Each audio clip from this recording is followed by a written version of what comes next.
Hello viewers, doctor SBK Lal welcome you all in my YouTube channel. मेरे YouTube channel में आपका बहुत बहुत स्वागत है। अगर आप इस चैनल पर नए हैं तो चैनल को सब्सक्राइब कर लें। यह video chicken pox, small pox और मिजिल्स इन सब के बारे में है। इन सब के बारे में जानकारी देंगे।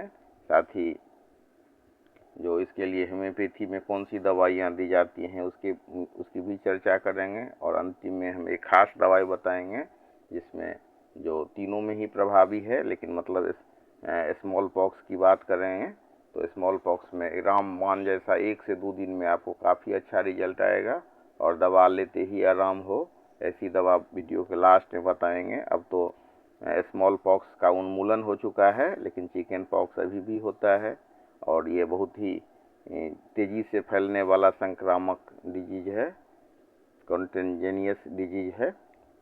और अगर हम वायरस की बात करें तो वेरिसोला जोस्टर वायरस के कारण होता है। शरीर पर बेहद खुजलीदार दाने निकल जाते हैं। ये दाने पानी से भरे हो सकते हैं या छाले निकल जाते हैं। तो दाने निकलने से 1-2 दिन पहले मरीज को फ्लू जैसा शुरुआती लक्षण दिखाई देता है। फिर त्वचा पर बदलाव आना शुरू हो जाता है। शुरू में ये फुंसी छोटी छोटी होती है और कुछ फुंसियाँ बड़ी भी होती हैं। हर एक फुंसी एक जैसा साइज का नहीं होता है। तेज या हल्का बुखार हो सकता है शुरुआती लक्षण में। सिर दर्द, थकान, भूख न लगना, शरीर और मांसपेशियों में दर्द, ये सब लक्षण हैं। और चिकन पॉक्स के दाने पूरे शरीर में एक साथ नहीं निकलते, बल्कि आप देखिएगा कि शुरू में 2-4-10 निकला, उसके बाद फिर निकलता है नया नया दाना। तो अगले कुछ दिन तक नए नए दाने आते रहते हैं। इसलिए शरीर पर एक ही समय में ये 3 चरण में देखे जा सकते हैं। सबसे पहले क्या होता है कि पॉपुल्स निकलता है, लाल चकते। इसमें शुरुआत में त्वचा पर छोटे लाल या गुलाबी रंग के उभरे हुए दाने निकलते हैं।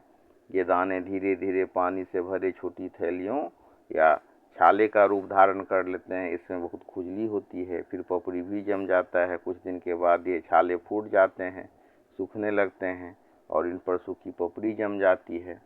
तो इस तरह पपड़ी छूटने में 1-2 सप्ताह का समय लगता है। सामान्यतया 3 से 4 दिन में कम होने लगता है। और जो लोकल परंपरा के हिसाब से जब ये छूट जाता है तो तेल चढ़ाया जाता है। और जब तक ये बीमारी फैली रहती है तब तक नमक, तेल, मसाला इस सब का प्रयोग नहीं करते। और कुछ परिवार में तो बिल्कुल ही अंग्रेजी दवाई नहीं देते हैं। लेकिन मतलब छाला उला सब के लिए अंग्रेजी दवाई में भी कभी कभी फ़ायदा होता है। लेकिन ये चूँकि वायरल डिजीज है तो एंटीबायोटिक का इस पर असर नहीं होता, या होता है तो बहुत कम असर होता है। हवा के जरिए या सीधे संपर्क से फैलता है। संक्रमित व्यक्ति के खांसने, छींकने या बात करने से फैलता है। और छालों से निकलने वाला जो लिक्विड होता है उसको छूने से फैलता है। कोई भी मरीज दाने दिखने से 1-2 दिन पहले ही दूसरे को संक्रमित करना शुरू कर देते हैं, क्योंकि उनके श्वास में ये इसका वायरस रहता है और तब संक्रामित कर देते हैं दूसरे व्यक्ति को भी। जब तो 1-2 दिन पहले से ही संक्रमण करने की मतलब उसमें आ जाती है क्षमता।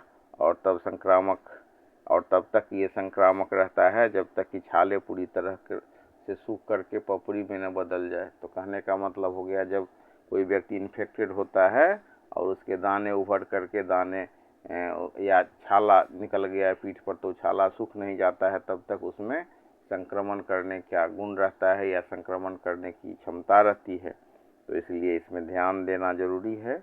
और जब ये फैला हुआ हो तो मास्क वगैरह सब लगाना चाहिए और स्पर्श से बचना चाहिए। या कुछ प्रिवेंटिव दवाई है तो उसको लेना चाहिए। तो आमतौर पर हम देख सकते हैं कि बच्चों में यह बीमारी 1 से 2 सप्ताह में अपने आप ठीक हो जाती है। लेकिन इसका जो मुख्य उद्देश्य लक्षण को कम करना और खुजली के कारण होने वाले इन्फेक्शन को रोकना है। बुखार, बदन दर्द के लिए अंग्रेजी में पैरासीटामोल दिया जाता है और कहा जाता है कि एस्पिरिन भूल करके भी नहीं दे। इससे क्या होता है कि रेयस सिंड्रोम नाम की एक दुर्लभ लेकिन गंभीर बीमारी का खतरा रहता है। खुजली से राहत के लिए केलेमाइन लोशन लगाना, नीम के पत्ते को उबाल करके लगाना, ढीले सूती कपड़े पहनना, ये सब फायदेमंद होता है।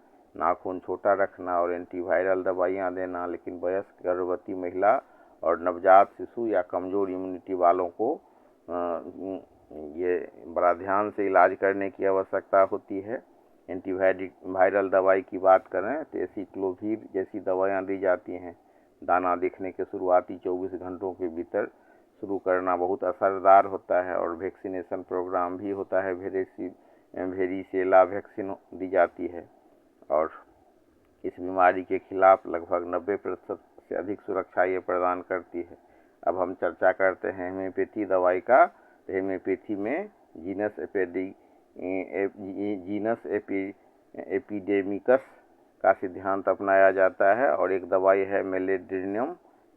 तो मेलेंड्रिनम या मतलब वेरियोलिनम दवाई दी जाती है, लेकिन ये दवाई एक ही खुराक दी जाती है तो प्रिवेंटिव दवाई का काम करती है। इस दवाई को रिपीट नहीं किया जाता है और कुछ मामलों में विशेषकर बच्चों के संक्रमण में पल्सटिला 200 पावर में एक खुराक देते हैं या 30 पावर में भी। बच्चा देख करके अगर बहुत छोटा बच्चा है तो 30 पावर में ही देते हैं। और क्यूरेटिव इलाज की बात करें तो रस्टक्स और एंटीमटार्ट बहुत अधिक फ़ायदा करने वाली दवाई है। अगर बहुत ज़्यादा परेशान हो पेशेंट तो रस्टक्स 30 पावर में और एंटीमटार्ट 30 पावर में आधा घंटा के अंतर से दें। आप 3 से 4 बूंद करके एक डोज में हुआ तो इससे बहुत अधिक खुजली, बेचैनी, गर्म सेक से राहत मिलने जैसी जो सिम्टम्स जो है वो सब सबसाइड हो जाता है। और जब दाने बड़े बड़े हों, उसमें मवाद या गाढ़ा पानी भर जाए तो एंटीमटार्ट दिया जाता है। और दवाइयाँ तो और भी हैं, जैसे मतलब एपीस, पल्सटिला, ये सब दवाई दी जाती है। और पैलिएटिव इलाज की बात करें तो इसमें आता है आर्सेनिक एल्बम एपीस, इससे तुरंत राहत मिलता है। और कई मामले में जब रस्टक्स से फ़ायदा नहीं हो रहा हो तो आर्सेनिक 30, रस्टक्स 30 और कैल्शियम 30 का एक बूंद 1 चम्मच पानी में मिला करके देने से बहुत अधिक फ़ायदा होता है। और इसके बाद हम चिकन पॉक्स वर्सेस मिजिल्स की बात करें तो मिजिल्स का जो दाना होता है छोटा होता है, उसको मिजिल्स को हम खसरा बोलते हैं हिंदी में, और चिकन पॉक्स को बोलते हैं छोटी माता। तो इस तरह से हम अंतर कर सकते हैं स्पष्ट। और दवाई जो रस्टक्स और एंटीमटार्ट दोनों ही में फ़ायदा पहुंचाने वाली दवा है। अगर हम बात करें दोनों में अंतर का चिकन पॉक्स और मिजिल्स में, तो चिकन पॉक्स में वेरिसेला जोस्टर वायरस के कारण होता है, जबकि मिजिल्स में मोरबीला वायरस के कारण होता है। और इसमें जो चिकन पॉक्स में हल्का बुखार, थकान, सिर दर्द होता है, जबकि मिजिल्स में तेज बुखार होता है और उसमें सर्दी, खांसी और आँख लाल होना, ये सिम्टम्स ज़्यादा होता है। और चिकन पॉक्स में पानी से भरे छाले होते हैं, जबकि इसमें सपाट लाल चकत्ते होते हैं। ये चिकन पॉक्स आमतौर पर छाती, पेट या पेट से शुरू होता है। और अगर हम दवाई की बात करें तो दवाई में चिकन पॉक्स में जो रस्टक्स, एंटीमक्रूडम जैसी दवाई बहुत महत्वपूर्ण है। और मिजिल्स के लिए बेलाडोना, यूफ्रेसिया और ब्रेनिया ज़्यादातर दिया जाता है। खास करके बेलाडोना बहुत अधिक फ़ायदा पहुंचाता है, क्योंकि ये तेज़ बुखार, आँख से पानी आना दोनों में ही काम करता है और खांसी भी इसे सबसाइड होता है। तो चिकन पॉक्स में जहां हम देते हैं रस्टक्स और एंटीमटार्ट, तो यहाँ पर मिजिल्स के लिए स्पेशली दवाई है एकोनाइट या बेलाडोना, दोनों में से कोई एक का चयन करें और उसको दें, तो इस तरह फ़ायदा होता है।